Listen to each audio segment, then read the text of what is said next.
Halo semuanya, senang banget rasanya bisa nemenin Anda hari ini. Di paparan kali ini, kita bakal nyelam bareng-bareng ke sebuah fenomena yang jujur aja lagi mengubah wajah sosiologis Indonesia, terutama di desa-desa kita. Kita bakal bongkar habis apa yang disebut sebagai paradoks besar literasi digital. Selama ini kan kita sering mikir gini, anak zaman sekarang kan digital native, lahir-lahir udah pegang gadget, pasti mereka aman-aman aja. Tapi tunggu dulu, beneran gitu nggak sih? Hari ini kita bakal lihat lebih dekat. Kenapa anak-anak di pedesaan yang kelihatannya super melek teknologi ini sebetulnya justru masih butuh banget kehadiran dan bimbingan kita. Nah, untuk memulainya, saya punya satu pertanyaan buat Anda. Pertanyaan yang mungkin bakal sedikit ngubah cara pandang kita selama ini. Menurut Anda, siapa sih yang paling butuh literasi digital? Orang dewasa atau anak-anak? Asumsi yang sering banget beredar itu kan orang dewasa lah yang paling butuh diajarin, biar nggak gaptek atau kena tipu online. Sementara anak-anak atau remaja, mereka udah pinter, bisa belajar sendiri. Nah, disinilah letak jebakan yang sering banget bikin kita kecolongan. Biar pembahasan kita terarah, ini dia 5 poin yang bakal kita bahas hari ini. Pertama, mitos anak serba tahu. Kedua, paradoks digital desa. Ketiga, kita intip realita di dua desa. Keempat, soal akses dan regulasi. Dan terakhir, gimana kita bisa ngebangun jembatan lintas generasi? Oke, kita langsung masuk ke bagian pertama ya. Mitos anak serba tahu. Ini penting banget buat kita lurusin. Kita pasti sering banget ya takjub lihat anak-anak dengan gampangnya scroll-scroll, download aplikasi cuma dalam hitungan detik. Terus kita langsung nyimpulin, wah mereka udah paham segalanya. Ini keliru besar. Ada jurang yang lumayan dalam antara keahlian teknis sama kesiapan sosioemosional.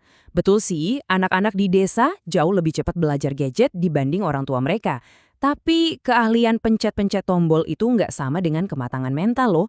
Internet itu kan bukan cuma soal aplikasi, tapi ada tekanan sosial, konten yang nggak pantas, sampai risiko penipuan. Makin aktif mereka di dunia maya tanpa kesiapan emosional, makin gede juga risiko yang ngintai mereka. Kalau diibaratkan, adopsi digital di pedesaan itu kayak jalanan yang berliku dan sepi banget. Di situasi begini, asumsi soal anak pasti udah tahu itu bahaya banget.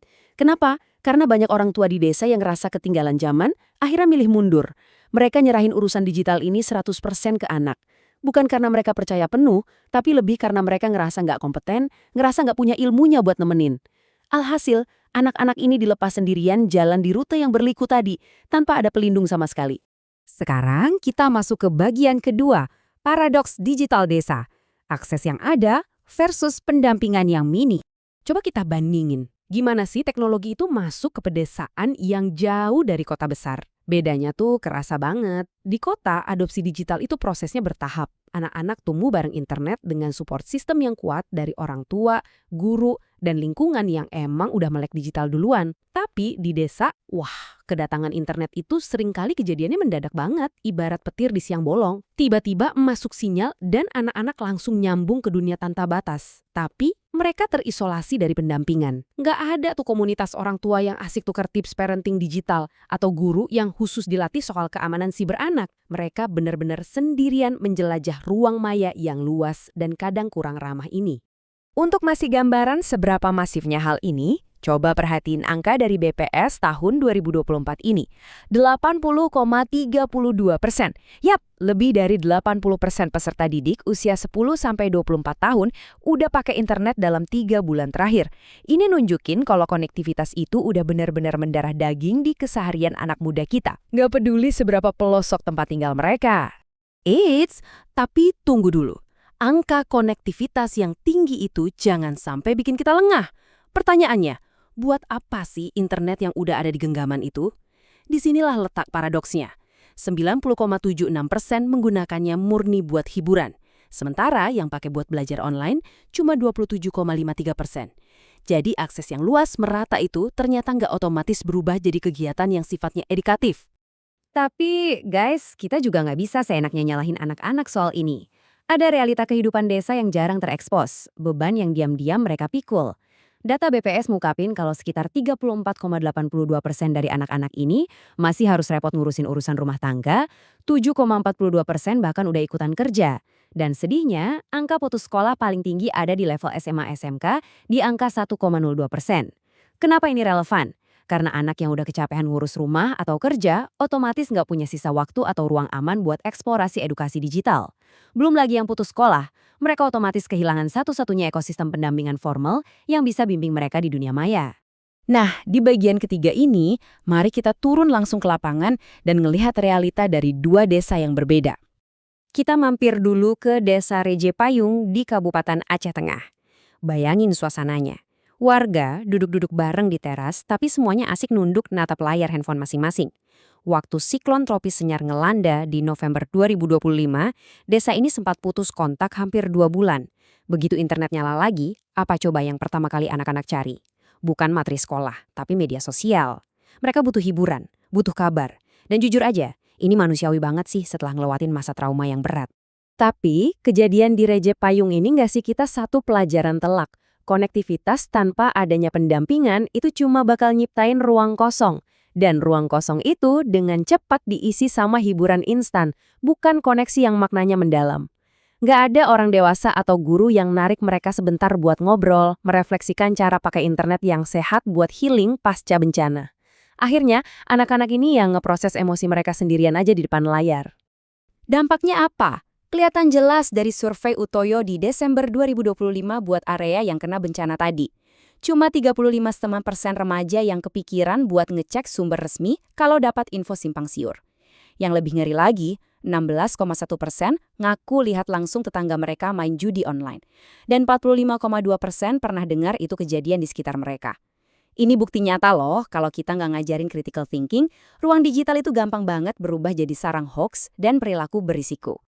Sekarang kita terbang jauh ke ujung timur, ke Desa Bime di Kabupaten Pegunungan Bintang, Papua Pegunungan.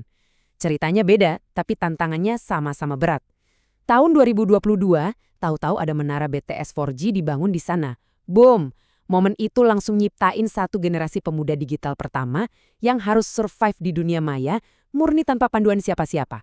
Nggak ada tuh kakak-kakak yang bisa dimintain ajarin. Nggak ada guru yang ngerti keamanan siber anak. Semuanya mereka pelajari pakai jalur trial and error alias coba-coba doang. Ada satu kaidah statement dari Sekretaris Distrik Bime yang bener-bener nyentuh dan bikin miris.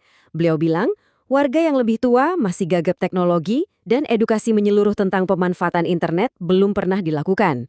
Ini benar-benar fakta di lapangan, guys. Anak-anak muda pedesaan itu dibiarin tempur sendirian, orang tua atau tetua adatnya literally belum punya kosakata atau pengalaman buat jadi kompas mereka di dunia digital. Lanjut ke bagian keempat, kita bakal ngebahas fakta seputar akses dan apa yang udah diupayakan lewat regulasi. Satu hal yang harus kita sadari, resiko di internet itu ternyata beda-beda tergantung gendernya. Riset ngebuktiin kalau anak perempuan itu lebih rentan kena tekanan sosial dan cyberbullying. Sementara anak laki-laki biasanya lebih nekat nyari tahu, yang sayangnya sering bikin mereka nyasar ke konten-konten berbahaya. Nah, bayangin ini terjadi di pedesaan. Orang tua yang nggak pernah ngerasain main sosmed pasti bingung gimana cara ngobrolin isu sensitif kayak cyberbullying waktu lagi makan malam bareng keluarga kan.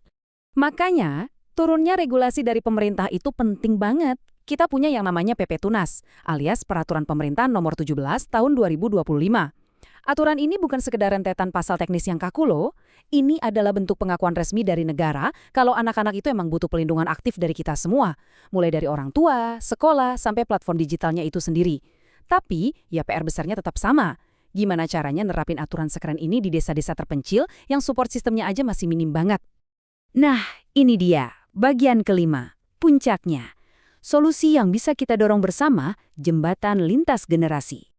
Berdasarkan riset terbaru dari Sandra di tahun 2026, ternyata strategi cuma asal ngelarang, kayak nyita HP anak tanpa dikasih penjelasan, itu bener-bener nggak mempan. Anak-anak pasti bakal cari 1001 cara buat ngakalinnya. Sebaliknya, pendekatan lewat dialog justru juara. Waktu orang tua mau aktif dengerin, berani nanya ke anak walau nggak ngerti dan mau belajar bareng, hasilnya itu luar biasa memproteksi anak secara mental. Coba deh kita bayangin ekosistem desa yang saling support. Di sini, remaja tuh bukan cuma objek pasif atau calon korban. Mereka punya power buat jadi agen perubahan. Mereka lah yang sering jadi pahlawan buat ajarin bapak ibunya cara video call pakai WhatsApp, cara ngecek harga tomat online, atau sekedar nelpon keluarga di perantauan. Nah, potensi saling bantu inilah yang harus banget kita maksimalin. Jadi esensi dari jembatan lintas generasi itu begini. Anak-anak muda yang jago gadget bertugas ngajarin teknisnya, alias ngebantu jawab urusan bagaimana cara makainya. Sebagai gantinya, orang tua dengan segudang asam garam kehidupan maju buat ngebimbing aspek sosio-emosionalnya, ngejelasin soal mengapanya dan etika di baliknya. Keren banget kan? Orang tua nggak usah gengsi diajarin anak soal teknologi, dan anak pun dapat jangkar emosional dari orang tua, biar nggak hanyut di dunia maya. Sebagai penutup sesi kita hari ini, saya pengen nitipin satu hal buat direnungin. Pertanyaannya sekarang bukan lagi perkara, boleh nggak sih anak pakai internet? Udah bukan di situ levelnya. Pertanyaannya adalah, apakah kita mau hadir nemenin mereka duduk di situ, atau kita justru lepas tangan dan ngebiarin mereka tempur sendirian di balik layar? Kitalah yang harus ngambil langkah pertama. Walau mereka jago mencet layar, mereka tetap butuh kita buat ngarahin kompas kehidupan mereka. Terima kasih udah stay dan ngikutin paparan insightful ini sampai akhir. Sampai jumpa di pembahasan seru berikutnya, dan pastinya teruslah belajar.